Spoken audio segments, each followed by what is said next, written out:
بسم اللہ الرحمن الرحیم۔ الحمد للہ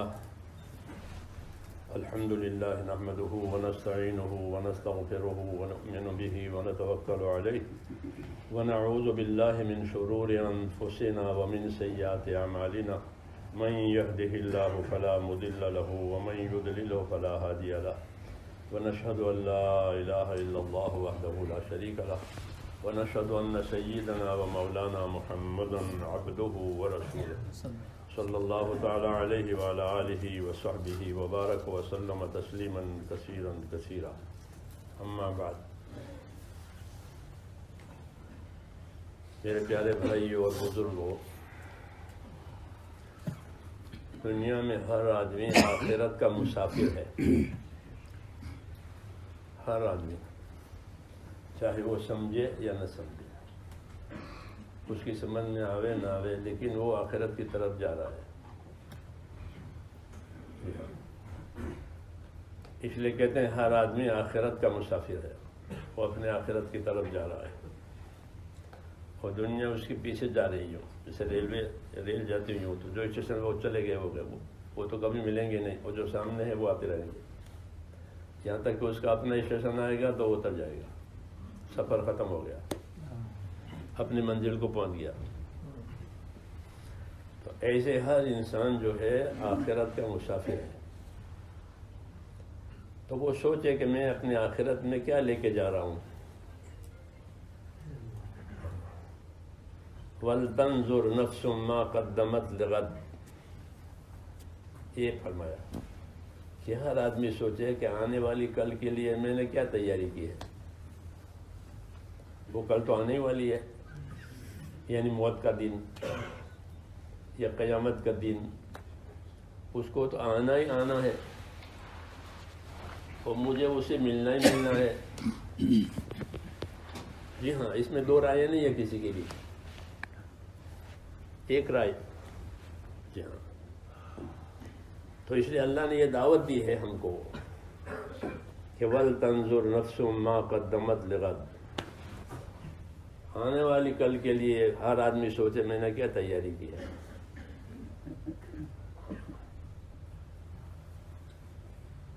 اس لیے اس کو سوچنا ہے کہ میں نے کیا تیاری کی ہے، کیونکہ میری دنیا تو جا رہی ہے، اور دنیا جانے کی دلیل یہ ہے کہ میرا بچپنا چلا گیا، پھر میری جوانی بھی چلی جائے گی، پھر بڑھاپا بھی آ جائے گا۔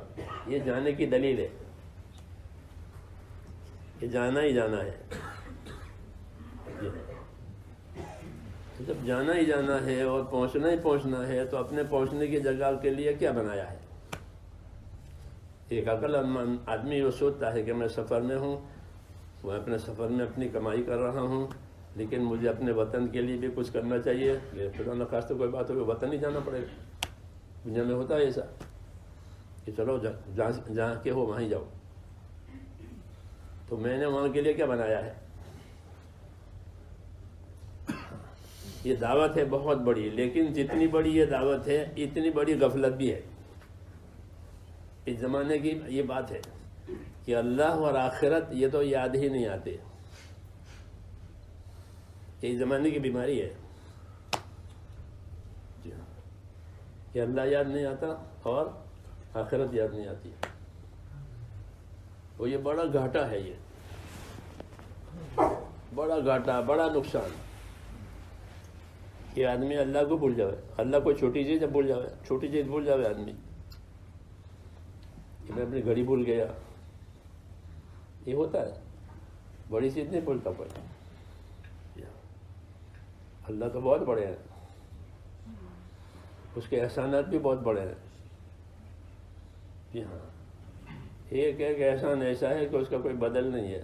ایک تندرستی دیکھ لو آدمی کو اللہ دیتے ہیں، اس کا کوئی بدل ہے؟ یہ کوئی بدل نہیں۔ اگر اللہ تندرستی خدا میں اس کا کھینچ لے، بس آدمی کسی کام کا نہیں ہے، چاہے کسی ملک کا وہ صدر ہی کیوں نہ ہو، لیکن اس کی تندرستی کھینچ لیے تو ختم، اس کو لے جاؤ اسپتال میں۔ ایک ایک نعمت ہے، یہاں کھینچ لی، کیا دنیا اندھیرا ہو گئی؟ چاہے جتنی رونق دنیا میں ہے، لیکن اس کے لیے تو اندھیرا اس میں آ کے ہی نہیں ہے۔ تو یہ چیزیں میرے دوستوں سوچنے کی ہے، ہاں، کہ جو چیز آنے والی ہے اس کے لیے میں نے کیا کیا ہے،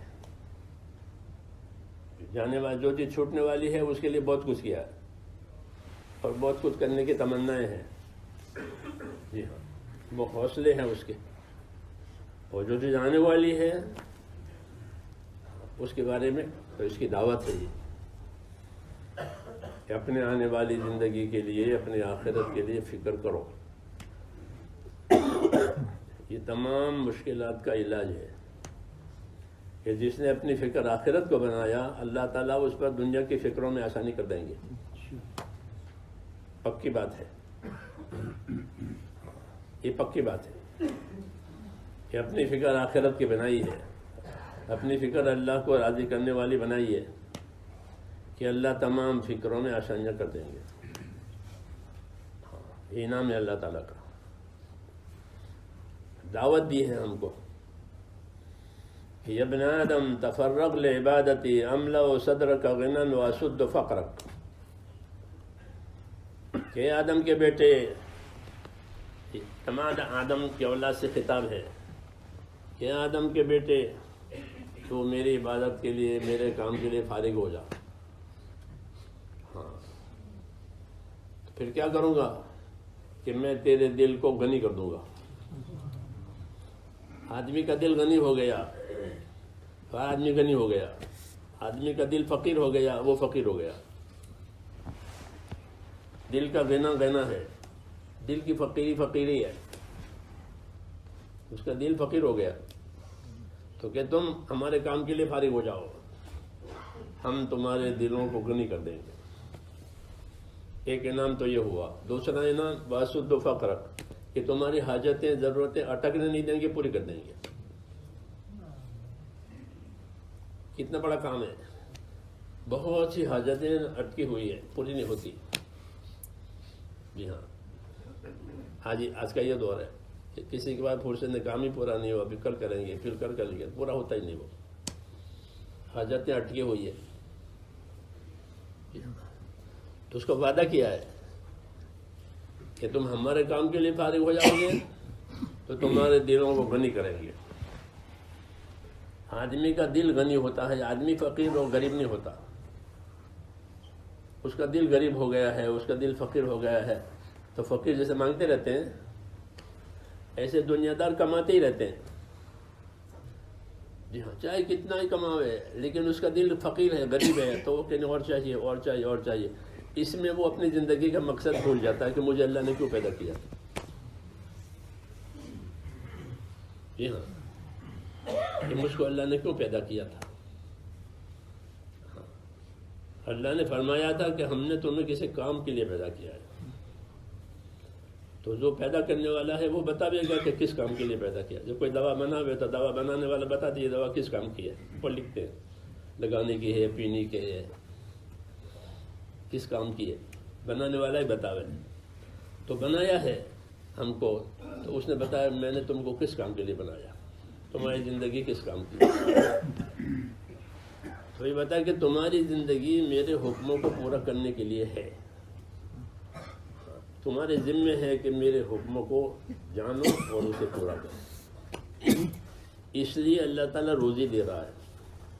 جیسے کسی نوکر کے ذمے آپ نے کام کر دیا تو آپ اس کو تنخواہ دیں گے، کیونکہ اس کو کام پر لگایا ہے۔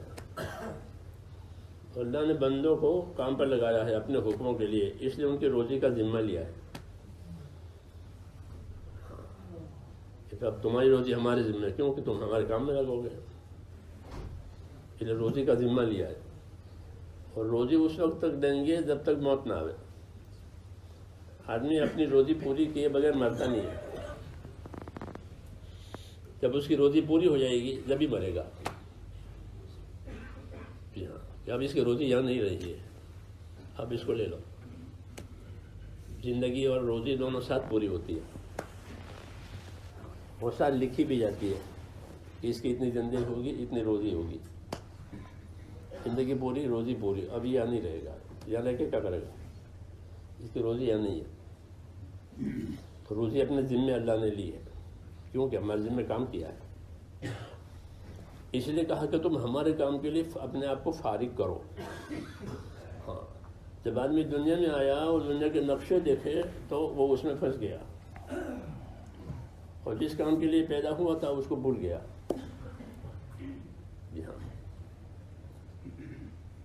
اس لیے یاد دہانی کرائی ہے نبیوں کو بھیج کر کے، ہر زمانے میں نبیوں کو بھیج کر کے مقصد زندگی کی طرف ہر آدمی کی رہبری کی ہے کہ تم اس کام کے لیے ہو، تم اس کام کے لیے ہو۔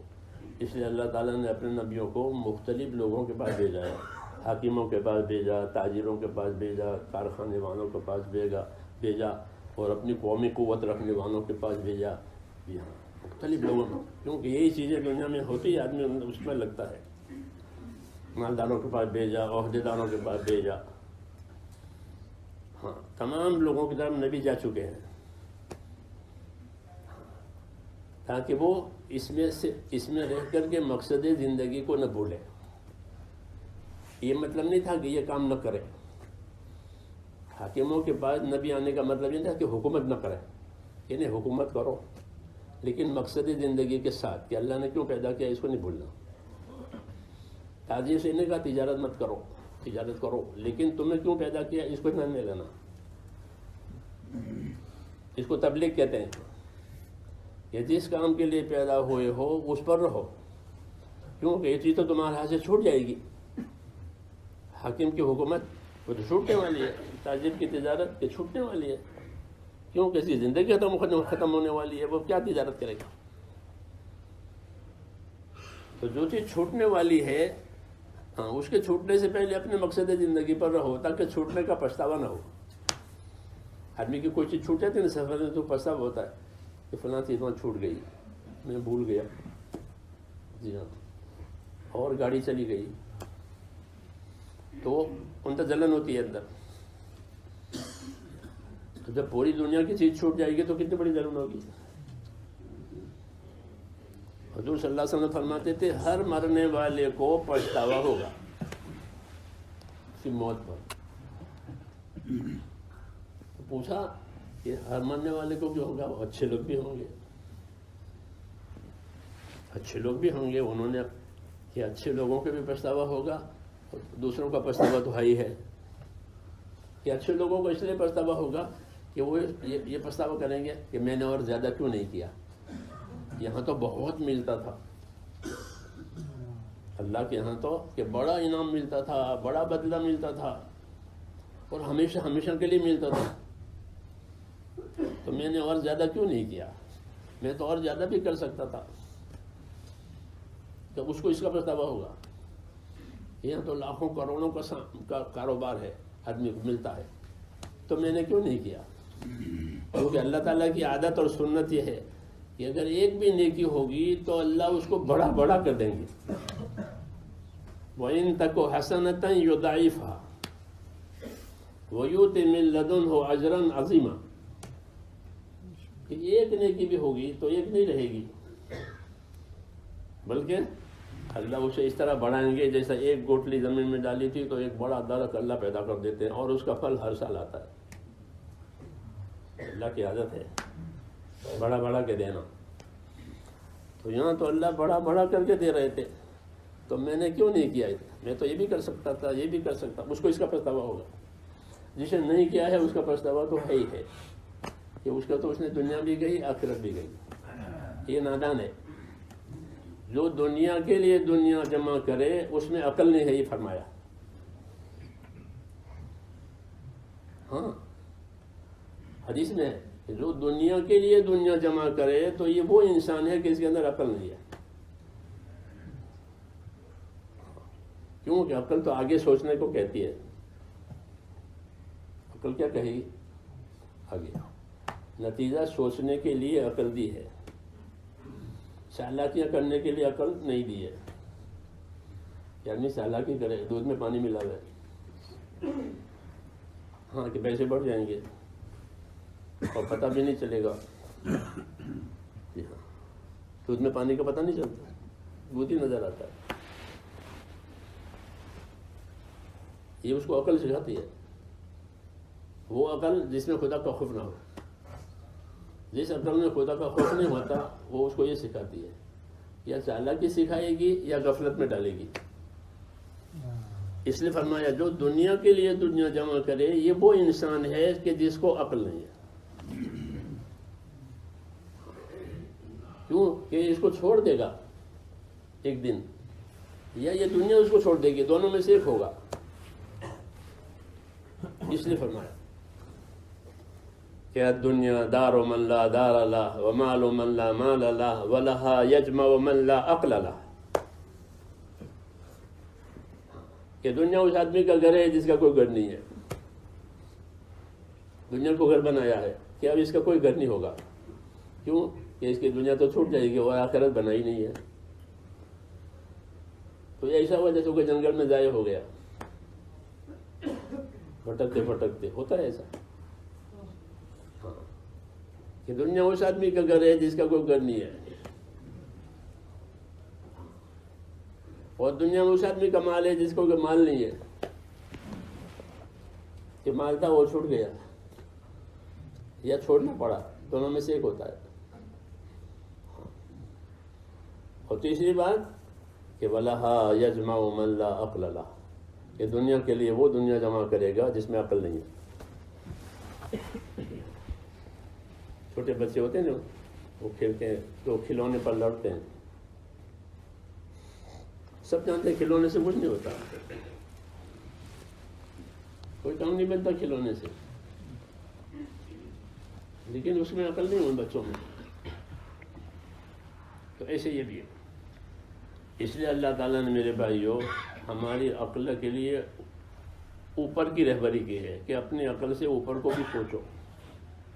کہ سمجھدار آدمی دیکھتا ہے کہ کون سی چیز زیادہ مضبوط ہے، کون سی چیز زیادہ پائیدار ہے، اور کون سی چیز نازک ہے.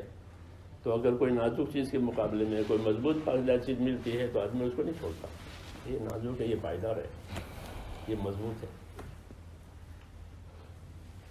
تو مقابلہ کیا ہے کہ دنیا کے مقابلے میں آخرت، کہ دنیا کے مقابلے میں آخرت پائیدار ہے، یعنی اس کو زوال نہیں آئے گا. وَالْآخِرَةُ خَيْرٌ وَأَبْقَىٰ، کہ آخرت کیا ہے؟ کہ آخرت دنیا سے بہت بہتر ہے. کہ دنیا کی چیز ہر چیز بدل جاتی ہے، ایک حالت پر نہیں رہتی. نئی ہے تو پرانی ہو جائے گی، پرانی ہے تو سڑ جائے گی. بچپنا ہے تو جوانی آئے گی، جوان ہے تو بڑھاپا ہو جائے گا، بیمار ہے تو تندرست ہے تو بیمار ہو جائے گا. ہاں، قوت والا ہے تو کمزور ہو جائے گا، زیادہ ہے تو وہ خرچ ہو جائے گا. کوئی چیز ٹکتی نہیں ہے. اس کے مقابلے میں کہ اس کے مقابلے میں فرمایا آخرت، کہ آخرت بہت بہتر ہے اور بہت باقی رہنے والی ہے، ختم ہونے والی نہیں ہے. کہ آخرت جو آئے گی وہ باقی رہے گی، وہ ختم نہیں ہوگی. اگر آخرت بنی ہوئی ہے تو بنی ہوئی رہے گی، بگڑے ہوئے تو بگڑے ہوئی رہے گی، وہاں بدلنے کی بات ہی نہیں ہے. اس لیے کہا کہ الکیس من دان نفسہ وعمل لما بعد الموت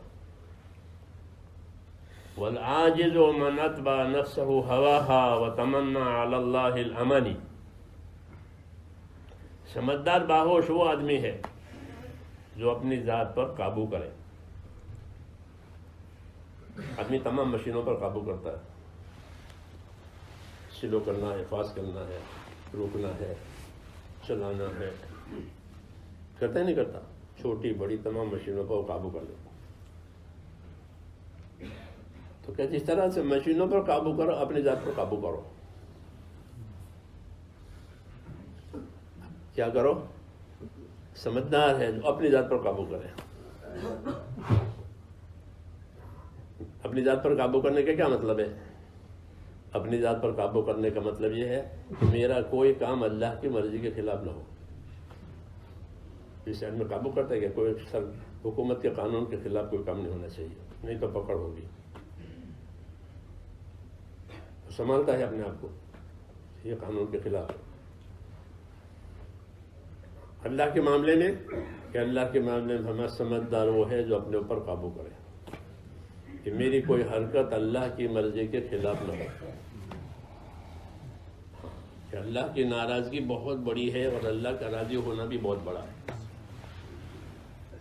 اللہ بڑے ہیں، ان کا راضی ہونا بڑی بات اور ان کا ناراض ہونا بڑی بات. ٹھیک ہے، اللہ ناراض ہے. اس لیے کہا سمجھدار آدمی وہ ہے جو اپنے اوپر قابو کرے، یعنی میری کوئی چیز اللہ کی رائے اور اللہ کی مرضی کے خلاف نہ ہو. میری جان کا استعمال، میرے مال کا استعمال، میری ہر چیز کا استعمال اللہ کی مرضی کے مطابق ہو، اس پر کنٹرول کرے. اور وہ عامل لما بعد الموت، کنٹرول کرنے کا مطلب یہ ہے کہ موت کے بعد جو چیز کام آوے اس کو آج کر لے، کل کی خبر نہیں ہے. کل کی خبر نہیں ہے. حضرت علی فرماتے تھے آدمی کے بیمار ہونے میں اور غریب ہونے میں دیر نہیں لگتی. بیمار ہو گیا، رات کو صحیح تھا، صبح اور مکے میں ہمارے ایک دوست تھے ماں، تو بڑے لمبے لمبے سفروں میں ہمارے ساتھ رہے. میں مکے گیا عمرے میں، ان کا ماتو کی کیا خبر ہے کہ ماتو بھی مارے. رمضان کا مہینہ تھا کہ ان کی خبر لینی چاہیے، خیر خبر لیں. تراویح کے بعد گئے 12 بجے، چار پیر پر بیٹھا ہوا ہے، بہت محنتی تھا. عرب یمنی عرب بہت محنتی تھے، ہمارے ساتھ پورے سال مکے میں امریکہ میں ہمارے ساتھ رہے. جب یہاں سے ہم گئے تھے سن 80 میں پوچھا کیا ہو گیا؟ کہ کیا بتاؤں، رات کو سویا، آدھی رات کو دیکھا کہ نیچے کا پورا بدن جو ہے بند ہو گیا، اب وہ کام نہیں کرتا، فالج ہو گیا. تو یہ دونوں ٹانگیں کام نہیں کر رہی ہے، چار پیر پر لٹک رہی ہے. تو وہ حضرت کی بات کہ آدمی کے بیمار ہونے میں دیر نہیں لگتی اور غریب ہونے میں بھی دیر نہیں لگتی. جی ہاں، حالات ایسے پیدا ہو جاتے ہیں کہ اب کچھ قابو نہیں رہا. جی ہاں، اس لیے فرمایا الکیس من دان نفسہ وعمل لما بعد الموت. سمجھدار وہ ہے جو اپنے پر قابو کرے اور موت کے بعد کام آوے وہ آج کر لے، کل کی خبر نہیں ہے.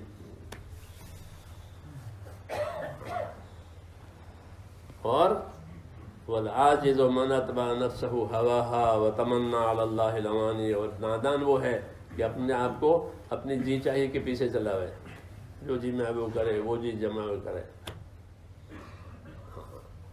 اور اپنے نفس کو سمجھا رکھے کہ اللہ کریم ہے، اللہ مالک ہے، کام کر دیں گے، اللہ معاف کر دیں گے. یہ نادانی کی بات ہے. اس لیے میرے دوستو دعوت اس بات کی اللہ کی طرف سے ہے کہ کل کے لیے کیا تیاری کی ہے یہ دیکھنا. جس طرح اللہ نے دنیا آباد کرنے کے لیے سامان پیدا کیا ہے، آخرت بنانے کے لیے ایمان اور اعمال دیے ہیں. وہ ہے اصل، وہ اصل ہے، یہ اصل نہیں ہے. ایمان اور اعمال اصل ہے.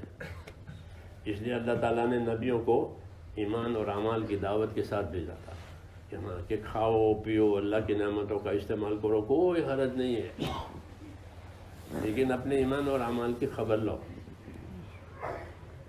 کہ میرا تعلق اللہ تعالیٰ سے بڑھ رہا ہے کہ گھٹ رہا ہے. یہ دیکھے آدمی کہ میرا تعلق اللہ سے ملنا ہے، اللہ سے ملنا ہے، تو دیکھے کہ میرا تعلق اللہ سے بڑھ رہا ہے گھٹ رہا ہے. میں نے اللہ کو راضی کیا ہے نہیں کیا ہے. جو ذمہ داری اللہ تعالیٰ نے میرے اوپر ڈالی تھی وہ پوری ہوئی نہیں ہوئی. اللہ نے دنیا کو ذمہ داریوں کے پورا کرنے کی جگہ بنایا ہے اور آخرت کو اس کا بدلہ پانے کی جگہ بنایا ہے. یہاں وہ آدمی اچھا لگتا ہے کہ جو اپنی ذمہ داری پوری کرے. آپ کو وہ نوکر اچھا لگے گا جو ذمہ داری پوری کرے، وہ بیٹا اچھا لگے گا جو ذمہ داری پوری کرے، وہ عورت اچھی لگے گی جو اپنی ذمہ داری پوری کرے.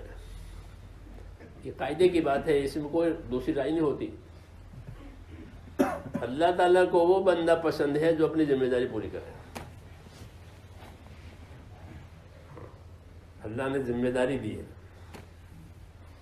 وہ ذمہ داری کا موقع دیا ہے، وہ ذمہ داری پوری کرنے کے اسباب دیے ہیں۔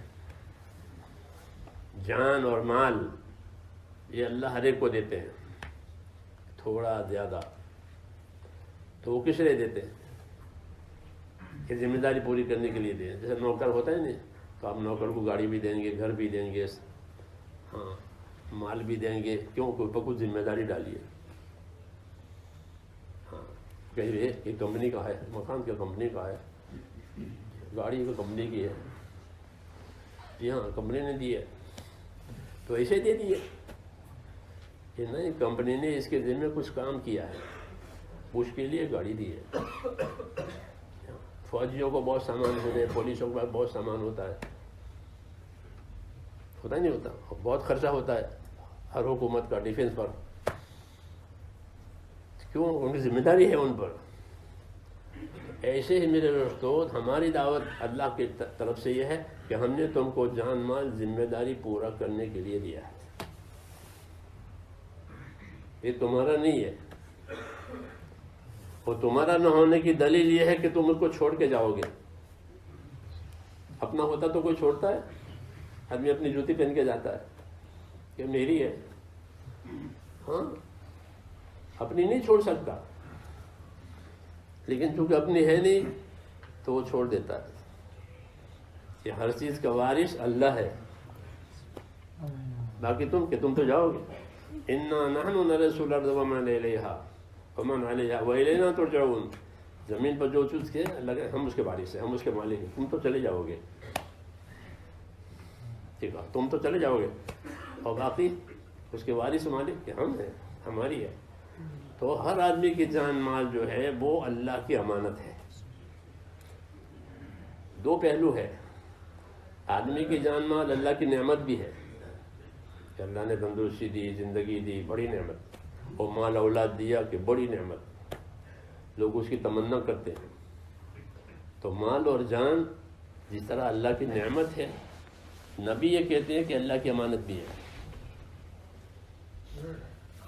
لیکن یہ سبق بھولا دیا گیا ہے، یہ اللہ کی امانت ہے، اس کے بارے میں مجھ سے سوال ہوگا کیا کیا کیا نہیں کیا، امانت ہے، اس لیے آدمی سے اس کا حساب ہوگا کہ آپ کی عمر کہاں خرچ ہوئی، آپ کی جوانی کہاں خرچ ہوئی، مال کہاں سے آیا تھا، کہاں خرچ ہوا، جو باتیں اللہ کے دین کی پہنچی تھی اوپر کتنا عمل ہوا۔ یہ 5 سوال ہے، یہ 5 سوال ہے، حدیثوں میں ہے کہ یہ 5 سوال ہے۔ یہ 5 سوال جو ہے وہ دلیل ہے اس بات کی کہ ہماری ہر چیز امانت ہے، اس لیے پوچھ ہو رہی ہے۔ امانت نہ ہوتی تو کون پوچھتا کہ ہماری ہے، اس لیے بتایا یہ سوالات ہوں گے، اور جب تک اس سوال کا جواب نہیں ہوگا کہ وہاں سے اس کو ہٹنے نہیں دیں گے، حدیثوں میں کہ اس کو وہاں سے وہاں تک ہٹنے دیں گے جب تک اس کا جواب نہ آ جائے گا کہ عمر کہاں خرچ ہوئی، کیونکہ عمر اور حیات بڑی نعمت ہے ایمان کے بعد، کہ آدمی کو اللہ نے زندگی دی، کیونکہ زندگی اللہ کے سوا کوئی دے نہیں سکتا۔ زندگی کون دے گا؟ یحیی و یمیت، اللہ حیات دے گا، اللہ موت دے گا، اس میں اللہ اکیلا ہے، کوئی شریک نہیں ہے اس کا، زندگی دینے میں، موت دینے میں، ہاں بڑی نعمت۔ تو مجھے اس میں کیا کیا؟ ہم نے زندگی دی تھی، زندگی میں کیا کیا؟ پھر جوانی زندگی میں جو ہے نا، جوانی وہ زندگی کا جوہر ہے، زندگی کی اصلی چیز اس کی جوانی ہے۔ یہ جوانی کہاں خرچ ہوئی؟ ہاں یہ اس کا جوہر ہے زندگی کا خلاصہ، کہ جوانی کس میں خرچ ہوئی۔ تو یہ سوال ہونا میرے بھائیوں اس بات کی دلیل ہے کہ چیزیں ہماری نہیں ہے، امانت ہے، اس کو ٹھکانے پر لگانا پڑے گا اور حساب اس کا بتانا پڑے گا۔ نوکر کو بھی آپ پیسے دے کر بازار بھیجو تو واپس آ کر وہ آپ کو حساب دیتا ہے کہ یہ اتنا ہے، یہ اتنا ہے، یہ بل ہے، ختم ہو گئی بات۔ جی ہاں، تو ایسے یہ ہے۔ تو یہ اس بات کی دلیل ہے کہ ہر آدمی کا مال جان وہ اس کی اپنی چیز نہیں ہے بلکہ اللہ کی امانت ہے۔ لیکن یہ امانت والا پہلو جو ہے وہ اوجھل ہو گیا ہے، وہ سامنے ہی نہیں رہا۔ نعمت ہونا سامنے ہے کہ جان نعمت ہے، مال نعمت ہے، اولاد نعمت ہے، تو اس کے زیادہ کرنے کی فکر لگ گئی اور اس کو صحیح استعمال کرنے کی فکر ختم ہو گئی۔ اس لیے آدمی جو ہے اللہ کے حکم میں اور اس کے پورا کرنے میں کتنی خیر ہے، اس سے آدمی محروم ہو جاتا ہے۔ رسول صلی اللہ علیہ وسلم فرماتے تھے کہ الخیر و کثیر، کہ خیر تو اللہ کی طرف سے بہت ہے، وقلیل فاعلہ، لیکن اس کے لینے والے تھوڑے، ورنہ اللہ بہت دے رہے ہیں۔ جی ہاں، بہت، کس راستے سے؟ کہ ایمان اور عمل کے راستے سے اللہ بہت دے رہے ہیں، لیکن اس کے لینے والے تھوڑے۔ ایک آدمی مثال کے طور پر عشاء کی نماز جماعت سے پڑھے اور پھر فجر بھی جماعت سے پڑھے تو کیا ملے گا؟ کہ اس نے ساری رات عبادت میں لگا دی، یہ لکھا جائے گا۔ یہ مثال ہے کہ عشاء پڑھی ہے، عشاء کے بعد سو گیا، اٹھ کے فجر پڑھی جماعت سے، کہ 2 نمازیں جماعت پڑھی تو ایسا اللہ کے ہاں لکھ کہ اس نے ساری رات عبادت میں گزار دی۔ لیکن فجر اور عشاء میں آنے والے تھوڑے، یہ کہہ رہے ہیں کہ خیر بہت ہے لیکن اس کے لینے والے تھوڑے۔ یہ کیوں؟ تاکہ وہ آگاہ ہو جائیں کہ یہ خیر ہے، اس میں تھوڑا میں نہیں، اس کو تو بڑھانا چاہیے۔ اس لیے میرے دوستو، زندگی جو ہے وہ امانت ہے، اور زندگی کا اسباب اللہ کی امانت ہے۔ اللہ کی رہبری یہ ہے کہ اس جان مال کو ایسی خرچ کرے کہ جس سے اللہ راضی رہے۔ کہ مسلمان کا مال جان کہاں خرچ ہوگا؟ اس کا سبب بھلایا گیا ہے، اور ہر آدمی اپنے جان مال میں اپنے آپ کو آزاد سمجھتا ہے کہ مال ہمارا ہے، زندگی ہماری ہے، جیسی چاہے گزارے۔ مولانا محمد یوسف صاحب رحمۃ اللہ علیہ فرماتے تھے کہ دعوت اور تبلیغ کے ذریعے سے ہم اپنے مسلمان بھائیوں کو اس غلطی میں سے نکالنا چاہتے ہیں۔ وہ اس غلطی میں ہے کہ وہ سمجھتے ہیں جان ہماری ہے، مال ہمارا ہے، جو چاہے کرے۔ اس کی طرف توجہ نہیں ہے کہ جان مال کس لیے دیے۔ یہ غلطی میں ہے، ان کی نہیں ہے، یہ تو ان کا امانت ہے، انہوں نے اپنی سمجھ کر استعمال کیا ہے۔ زندگی کے دن اپنی مرضی سے استعمال ہو رہے ہیں، مال اپنی مرضی سے استعمال ہو رہا ہے۔ یہ بڑی غلطی ہے، اور اس غلطی کی وجہ ایک اپنا سمجھا ہے، حالانکہ ان کا اپنا نہیں ہے۔ اس لیے ہم اس دعوت کی محنت کے ذریعے سے اس غلطی میں سے نکال کر اس کو صحیح رخ پر لانا چاہتے ہیں کہ آدمی اپنے مال کو، اپنی جان کو کہاں استعمال کرے اور کیسا استعمال کرے، تاکہ یہ غلطی میں سے نکل جاوے اور اس کی خیر اس کو مل جائے۔ جان اللہ کے راستے پر لگے، مال اللہ کے راستے پر لگے، ہاں، تاکہ موت کے بعد ہمیشہ کی کامیابی کے لیے یہ کافی ہو جائے گی۔ یہی سرمایہ ہے آدمی کے پاس، آدمی کا مال جان، دنیا بنانے کے لیے بھی یہی ہے، آخرت بنانے کے لیے بھی یہی ہے۔ اس لیے کیا کرے کہ اپنی زندگی کی ترتیب بناوے کہ دنیا تو چونکہ ضرورت کی چیز ہے تو اس کو ضرورت پر رکھے، اور آخرت کہ وہ تو مقصد کی چیز ہے کیونکہ وہاں سے واپس نہیں آنا ہے، آخرت سے واپسی نہیں ہوگی۔ اب سفر سے واپس گھر آتے ہیں، گھر سے کہاں جاتے ہیں؟ گھر سے کہاں جاتے ہیں؟ کہ گھر سے کہاں جاؤں، ہمارا گھر ہے، یہاں سے واپسی کا کیا سوال ہے؟ تو آخرت سے واپسی نہیں ہوگی۔ حضور صلی اللہ علیہ وسلم دعا مانگتے تھے، دعا کیا مانگتے تھے؟ ہم کو سکھاتے تھے کہ اللہ سے مانگو یہ کیا مانگو؟ کہ فرمایا دعا میں اللہم اصلح لی دینی الذی ہوا عصمت امری، اے اللہ میرا دین سنوار دے، کیوں کہ اس پر میرا سارا دار و مدار ہے۔ آدمی کی کامیابی کا دار و مدار کس پر ہے؟ کہ اس پر دین پر ہے. پیدائش سے لے کر کے موت تک اس کے پاس دین کا پروگرام ہے. اور جب اس کی زندگی ختم ہو جائے گی اور اس کو قبر میں اتاریں گے تو فرشتہ پوچھے گا ماں دینوں کا، اپنا دین بتاؤ. حدیثوں میں کہ ہر مرنے والے سے پوچھیں گے آپ کا دین بتاؤ، آپ کا دین کیا ہے؟ تو اسے اپنا دین بنا کے لے جانا پڑے گا. جی ہاں، دین کو سمجھ لیا، سمجھنا کافی نہیں، کافی بھی سمجھتا ہے اسلام کیا ہے، ہاں، لیکن اس کو فائدہ نہیں ہوگا، کیوں؟ اس نے آپ کو بنایا نہیں ہے دین کے ساتھ. تو فرمایا میرا دین سنوار دے کہ اس پر میرا دار و مدار ہے. کیوں؟ کہ آخرت کی کامیابی دین پر ہوگی، بے دینی پر نہیں ہوگی. وَمَن يَبْتَغِ غَيْرَ الْإِسْلَامِ دِينًا فَلَن يُقْبَلَ مِنْهُ، جو دین اسلام کے سوا کوئی اور چیز لے کر اللہ فرماتے آئے گا ہم اسے قبول نہیں کریں گے، اور وہ ہمیشہ کے نقصان میں اتر جائے گا بے دینی کی وجہ سے. وہ دین پر دار و مدار ہے. تو کیا بے اللہ میرا دین سنوار دے کہ اس پر میرا دار و مدار ہے، اور میری دنیا سنوار دے کہ اس میں میرا گزران ہے. دنیا میں کیا ہے؟ گزران، گزارا ہو جاتا ہے.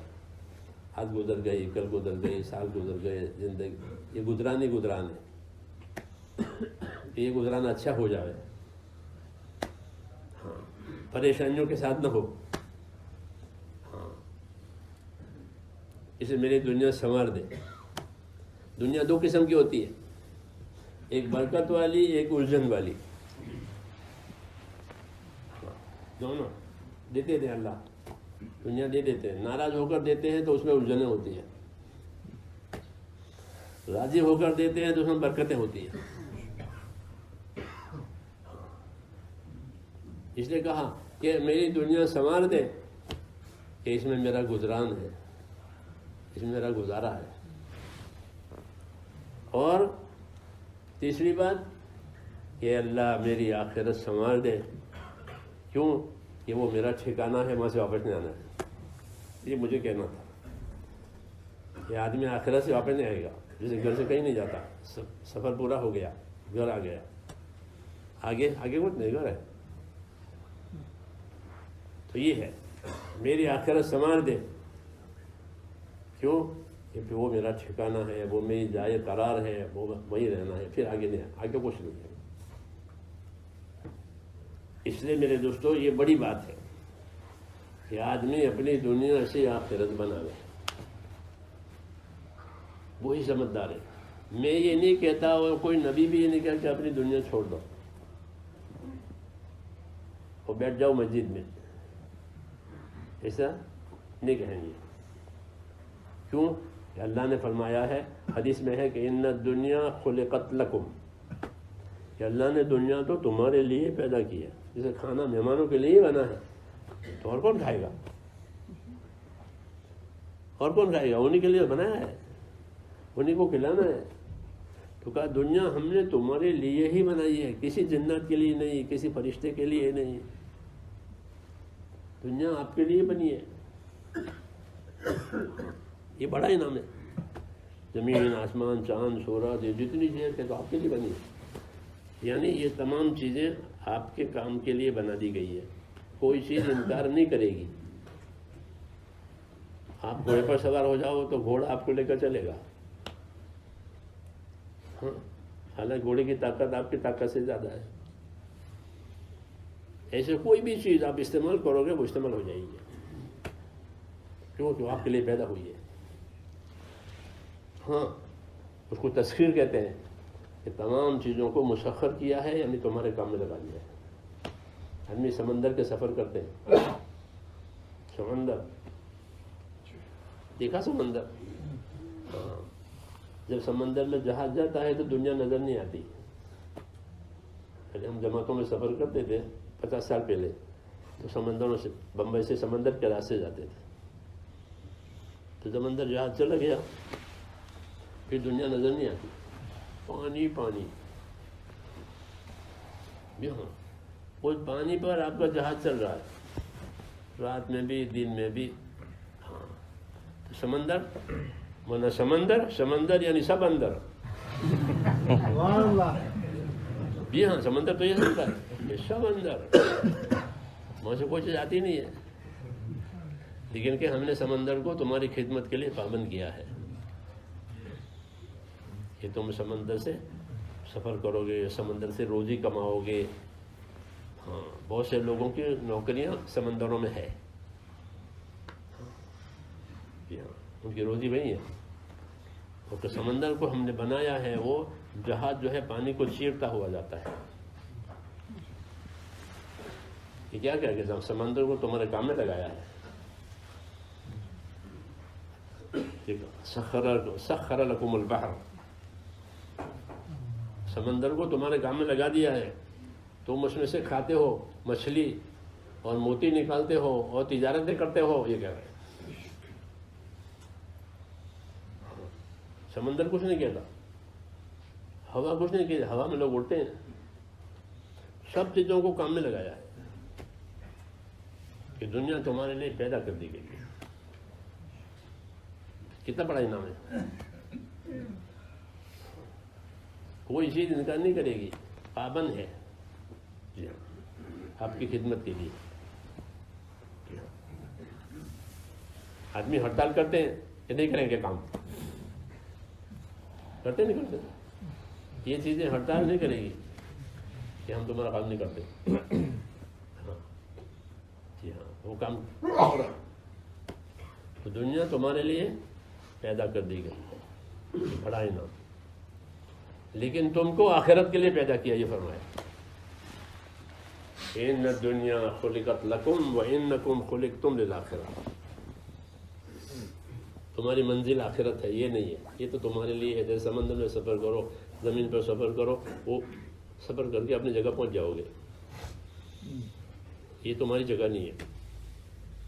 ہاں، تم کو آخرت کے لیے بنایا ہے. اس لیے اللہ نے آخرت کو بنانے کے لیے ایمان اور اعمال دیے ہیں. کیا دیے؟ آخرت بنانی ہے تو ایمان بناؤ، اللہ سے تعلق پیدا کرو، اللہ کے حکموں میں اپنی کامیابی کا یقین کرو، اللہ سے ڈرو، اپنی جان مال کو نبی کے طریقے سے استعمال کرو.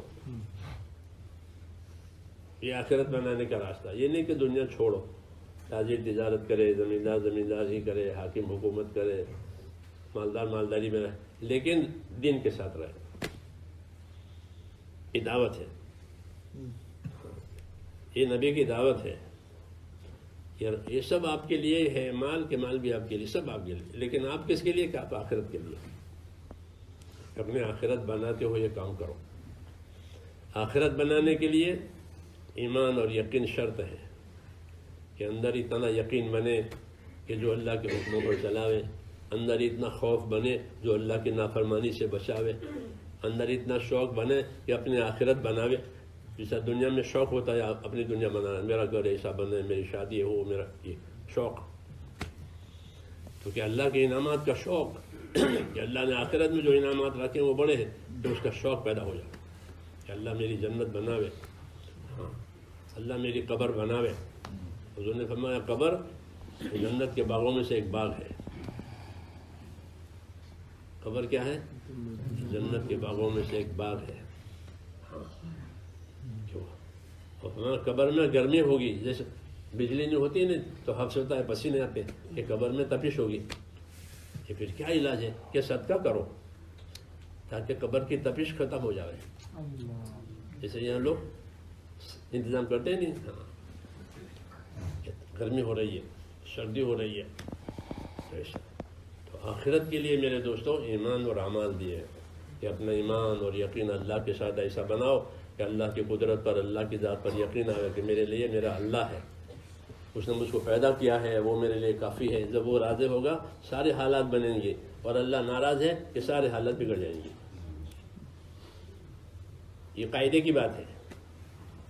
حضور صلی اللہ علیہ وسلم نے مدینے والوں کو جمع کر کے ایک دن یہ فرمایا کہ دیکھو، ایک بیان دیا. اس بیان کا ایک ٹکڑا یہ تھا کہ دیکھو جو لوگ اپنا اور خدا کا معاملہ ٹھیک کر لیں گے تو اللہ ان کا اور دنیا والا معاملہ ٹھیک کر دیں گے. قاعدے کی بات سب کے لیے، خالی مدینے والوں کے لیے نہیں، کہ اللہ کو راضی کیا ہے کہ اللہ حالات صحیح کر دیں گے. اللہ ناراض ہے کہ حالات بگڑ جائیں گے. یہ مطلب بات کا کہ من اصلح ما بینہ و بین اللہ اصلح اللہ ما بینہ و بین خلقہ، کہ جو اپنے اور خدا کا معاملہ صحیح کر لے تو اللہ سے معاملہ صحیح ہوگا دین سے. اور دوسری چیز اللہ کو نہیں چاہیے، وہ تو اللہ ہم کو دے چکا ہے، دنیا دی ہے، اولاد دی ہے، کہ وہ تو تمہارے لیے ہے. اور اللہ کو کیا چاہیے کہ اللہ کو اپنا دین چاہیے، اللہ کو اپنے حکموں کی تابعداری چاہیے، اللہ کو اپنی عبادت یہ دکھانی ہے، عبادت کے لیے پیدا کیا ہے. تو کہا جو لوگ اپنا اور خدا کا معاملہ ٹھیک کر لیتے ہیں اللہ ان کا اور دنیا والوں کا معاملہ ٹھیک کر دیتے ہیں. اس میں اس بات کی طرف اشارہ ہے کہ انسانوں کی زندگی کے حالات کا بننا اور بگڑنا یہ ان کے مالوں سے چیزوں سے نہیں ہے بلکہ اللہ کی قدرت سے ہے. کہ اگر اللہ راضی ہے تو اللہ ان کے حالات ٹھیک کریں گے، اللہ ناراض ہے تو ان کے حالات بگڑ جائیں گے. چاہے حاکم ہو تو حاکموں کی، تاجر ہو تو تاجروں کی، مالدار مالداروں کی، ان کی زندگی بگڑی تو ان کے حالات بگڑ جائیں گے. یہ پہلی سزا ہوتی ہے، دوزخ کی سزا بعد میں. پہلی سزا کیا کہ حالات بگڑ جائیں گے، ایسے حالات نظر آئیں گے کہ جس سے وہ پریشان ہے. ہاں کہ پریشانیاں کیوں آئی ہے کہ کوئی بات بگڑی ہے اللہ سے، اس لیے کہ اللہ کی طرف متوجہ ہو جاؤ. جب اللہ کی طرف متوجہ ہو جاؤ گے اور اللہ کا جو حق ہے ادا کرنے کی کوشش کریں گے کہ پھر اللہ حالات کو بنا لیں گے. جیسے رات کو دن بناتے ہیں، دن کو رات بناتے ہیں، حالات تو اللہ ہی بناتا ہے. حالات اللہ کے سوا کوئی نہیں بناتا. اندھیرے کو اجالا، اجالے کو اندھیرا، جوانی کو بڑھاپا، یہ سب حالات بننے کا تعلق صرف اللہ کی ذات سے ہے اور کسی سے نہیں ہے. تو اللہ سے حالات بنانے کے لیے، کہ اللہ سے حالات بنانے کے لیے اللہ کا دین ہے کہ اپنا دین بناؤ تو دنیا برکتوں کے ساتھ اور آخرت کامیابی کے ساتھ. دنیا کیسے دیں گے کہ دنیا برکتوں والی دیں گے. ہاں مسلمان کے لیے انعام ہے کہ دنیا برکت والی اور آخرت کامیابی والی، دونوں یہاں برکتیں دیں گے. مال میں، اولاد میں، زندگی میں برکت دیں گے. برکت کا یہ اثر ہوگا کہ برکت کی وجہ سے اس کے مسائل حل ہو جائیں گے. کیا ہو جائیں گے؟ مسائل حل ہو گئے، کوئی مسئلہ ہی نہیں ہے، اللہ نے حل کر دیا ہے. کیوں کہ برکت دی ہے. برکت کا مطلب یہ نہیں کہ زیادہ دیا ہے، کبھی زیادہ بھی دے دیتے ہیں برکت کے نام سے، لیکن زیادہ نہ بھی دے، جتنا دیا ہے اسی میں کام بنا دے، کوئی مسئلہ ہی نہیں ہے. کیا بات ہے؟ برکت ہے. جی ہاں، ایمان کی برکت ہوتی ہے، تقوی کی برکت ہوتی ہے. جی ہاں، ہر حکم کے ساتھ برکت. نماز کی برکت ہوتی ہے، ذکر کی برکت ہوتی ہے. اللہ کا ڈر دل میں ہے کہ اس کی برکت ہوگی، تقوی کی. یہ برکت کے اسباب ہیں. اس کو بنانا ہے اپنے اندر محنت کر کے. ہاں کہ میرا ایمان بنے، میرا یقین بنے، میرا خدا سے میرا تعلق پیدا ہو جاوے، اللہ کا ڈر آوے، پھر میری عبادت صحیح ہو جاوے. ہاں میری زندگی صحیح ہو جاوے جو اللہ کے بندوں کے حقوق ادا کرنے والی، اللہ کا حق ادا کرنے والی. یہ برکت کا سامان ہے کہ پھر جو دنیا آئے گی وہ برکتوں والی. ہاں کہ اس دنیا سے آخرت بھی بن جائے گی اور حاجت بھی پوری ہو جائے گی، کوئی مسئلہ ہی نہیں ہے. جیسے صحابہ کی زندگی تھی، ان کے سارے مسائل حل ہو گئے، کوئی مسئلہ باقی نہیں رہا، کوئی مسئلہ باقی نہیں رہا. شادیاں بھی ہو گئی، گھر بھی ہو گئے، کام بھی ہو گئے، دین بھی پھیل گیا، سب ان کے ہاتھوں سے. کیوں کہ انہوں نے اپنے دین کو دین بنایا محنت کر کے. تو ہماری میرے دوستوں یہی ذمہ داری ہے کہ اللہ نے دنیا کی زندگی دی ہے وہ آخرت بنانے کے لیے دی ہے. اس کو کوئی نہ بھولے، اس کا سفر ہی آخرت کی طرف ہے. ہاں بھول کے کیا کرے گا؟ کہ اپنے آخرت بناؤ. آخرت بناؤ گے تو کہ دنیا برکت والی ملے گی اور آخرت کامیابی والی ملے گی، اس میں کوئی شک نہیں ہے. جی ہاں، برکت میں یہ بھی ہے کہ دعا مانگو گے تو دعا قبول ہوگی. جی ہاں برکت ہے کہ حاجت پیش آئی، کوئی بات پیش آئی، اللہ سے مانگا کیونکہ اللہ سے تعلق ہے. تعلق اللہ سے نہیں ہوتا تو پریشان ہو جاتا ہے کہ میں کیا کروں، وظیفہ بتاؤ. یہ وظیفہ نہیں، تیرے اندر تو اللہ سے تیرا تعلق ہے تو خود کیا ہے. تو اللہ سے کہے گا اللہ یہ مسئلہ ہے، اللہ اس کا مسئلہ حل کرے گا، کیونکہ اللہ سے تعلق ہے. تعلق والوں کے کام کر دیے جاتے ہیں، دنیا میں تعلق ہوتے ہیں. کسی حاکم سے تعلق ہوتا ہے تو اسے اشارہ کرتے ہیں کہ یہاں کوئی بات میں دیکھ لوں گا. کہ اللہ تعلق پیدا کرو کہ پھر کے سارے مسائل ہو جائیں گے. اس لیے میرے دوستوں محنت کر کے دین بنانا ہے. ہماری دین کی محنت چھوٹ گئی ہے. دین کو ہم نے ایک حاجت سمجھا ہے، تھوڑا 5 منٹ کا درد اتنا ہے کہ دین کے 5 منٹ کے لیے نماز پڑھ لی چلے گئے. کہ دین حاجت تک نہیں ہے، دین تو مقصد تک ہے. دنیا حاجت تک ہے. دنیا وہ حاجت کی چیز ہے، وہ دین حاجت کی نہیں، مقصد کی چیز ہے. دین کے لیے ہی پیدا ہوا ہے. آج ترتیب الٹ گئی کہ دین کو کتنا وقت دیں گے، جتنا ضرورت ہے. 5 منٹ ہے نماز پڑھ لیں گے، پھر کچھ نہیں. حالانکہ ساری زندگی دین کے لیے دی ہے. اس لیے میرے لوگوں زندگی کو حقیقت پر لانا ہے کہ ہمارا ایمان بنے، ہماری عبادت ایسی بنے کہ جو اللہ کی مدد کو لاوے. ہمارے اعمال، ہمارے اخلاق ایسے بنے کہ جو حق ادا کرنے کی ہمارے اندر طاقت پیدا ہو جائے کہ ایک دوسرے کا حق ادا کرتے ہوئے زندگی گزارے. کیونکہ دنیا حقوق ادا کرنے کی جگہ ہے اور آخرت بدلہ پانے کی جگہ ہے. جو حق ادا کر کے آئے گا وہ بدلہ پائے گا، جس کا حق ادا نہیں ہوا تو کیسے بدلہ پائے گا. یہ فکریں آج ختم ہیں. اللہ نے ایک کام دیا ہے دین کا اور دین کی محنت کا، وہ اسی لیے ہے کہ ہماری زندگی اصلی حالت پر آ جائے، کہ ہم آخرت کو بناتے ہوئے اپنا کام کریں. تو پھر کہ وہ تجارت برکت والی اور وہ زمینداری برکت والی، وہ مالداری برکت والی، کیونکہ دین آ گیا. حضور صلی اللہ علیہ وسلم کو سارے انسانوں کی طرف بھیجا ہے، تاجروں کی طرف، مالداروں کی طرف، تاکہ سب کو دین دے. یہ نہیں کہ ان سے کہا تو مالداری چھوڑو، دکانداری چھوڑو، کہ نہ، چھوڑانے کے لیے نہیں آئے، بلکہ جس حال میں ہو اس حال کا دین اس کی زندگی میں آئے، بس پھر وہ کامیاب ہے. جیسے صحابہ تاجر بھی تھے، مزدور بھی تھے، زمیندار بھی تھے. ہاں، سب چیز چھوڑ کے نہیں کیا ہے، ان چیزوں کے ساتھ کیا ہے، لیکن زندگی کی ذمہ داری پوری کی تھی. مسلمان کی زندگی کہ دین کی دعوت والی، دین کی محنت والی، عبادت والی، اخلاق والی، وہ ہر جگہ اس کی زندگی میں یہ چیز ہے.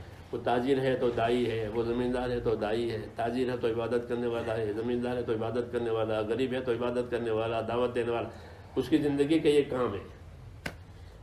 اپنے کاموں کے ساتھ اس کو جوڑے، ہاں، اور کرے تو پھر تو حضور نے فرمایا میں دنیا اور آخرت کی بھلائی لے کر آیا ہوں. تو اب دنیا کی بھلائی ملے گی اور آخرت کی بھلائی ملے گی. اس لیے ہم کو دین دیا ہے، اور دین محنت مانگے گا کہ دین کی محنت ہوئی تو دین آئے گا، پھر دنیا کی اور آخرت کی خیر ملے گی. اس لیے میرے دوستوں یہ کام دیا اللہ تعالیٰ نے ہمیں دعوت اور تبلیغ کا. ایک ایک مسلمان اپنی زندگی کی ذمہ داری سمجھ کر کے زندگی گزارے کہ میرے جان مال میں اللہ کا حق ہے، میری جان مال سے مجھے آخرت بنانی ہے. لیکن اس کے لیے محنت ہوگی. جب محنت ہوگی تو زندگی کا رخ پڑے گا، نہیں تو نہیں پڑے گا. ہاں، نہیں پڑتا، اپنی دنیا بنانے میں رہ جاتا ہے. عبادت کی طاقت بھی نہیں ہوتی. دیکھنا لوگوں کو جو حج کو لیے جاتے ہیں اور نماز نہیں پڑھتے.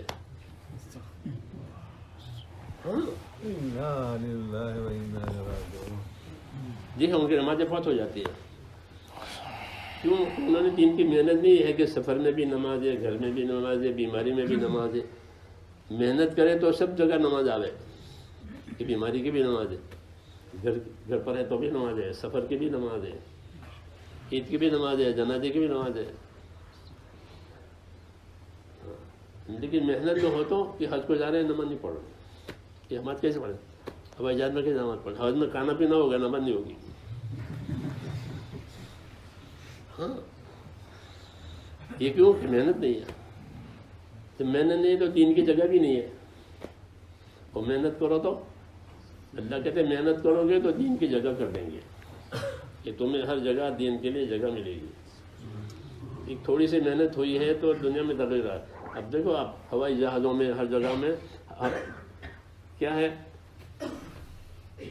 کہ نمازوں کے لیے جگہ بنائی گئی ہے.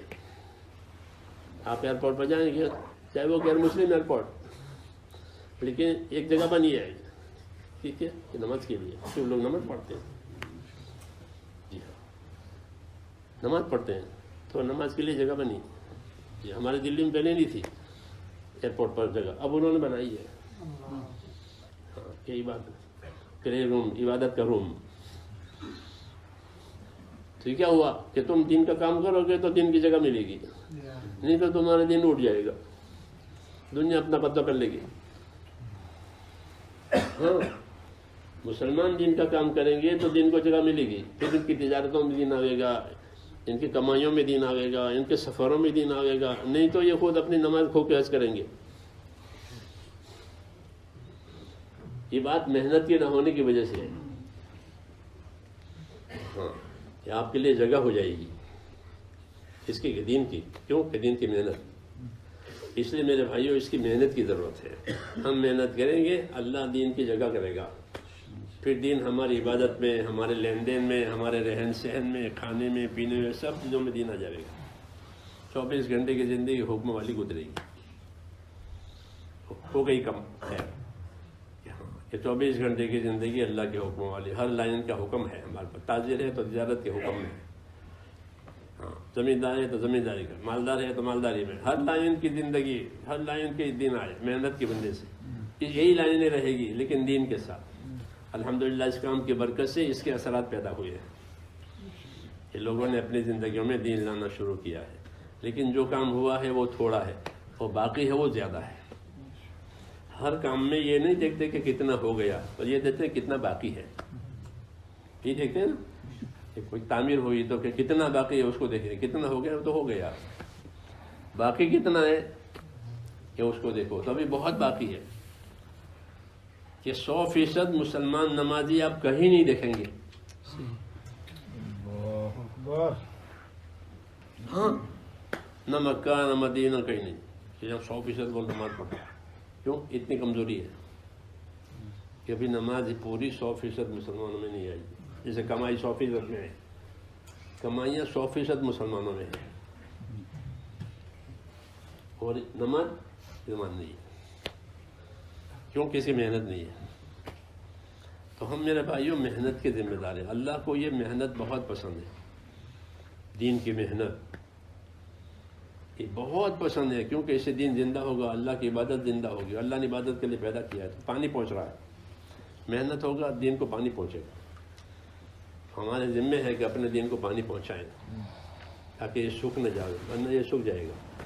ایک نسل ایمان والی ہوگی، اگلی نسل خدا نہ کرے بھی ایمان ہوگی. ہاں پانی نہیں پہنچا،